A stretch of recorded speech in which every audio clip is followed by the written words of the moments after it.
I think the newer generation of Deeres are a big step up from the old ones. It feels good, especially for like operator comfort. The cab is all new, which is something I'm really glad that they did. And it's quick, powerful, and it's good for training new guys on because of all the damage avoidance that it has. It's easier to train people without worrying about damage in a new machine.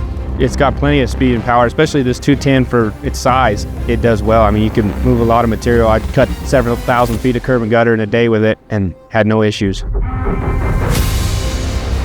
Probably the biggest ways that we've been more productive is with grade control. GPS, it just takes less guys. It's more productive. GPS is the only way for us now. The grade control, I mean, if you get them set up on that, you don't have to worry about them cutting too much or not enough, and they get the grade right the first time. Newer generation people, it works out well for them. It's really hard to find new talent, and grade control is a huge way of tackling that. With less laborers, it's easier to not have to have somebody out checking grade all the time. They just pull grade once and you're done. Grade control's been a big game changer for us. I think it's a big step up and a big help. And it's just good, reliable equipment, and Four Rivers is always just taking really good care of us.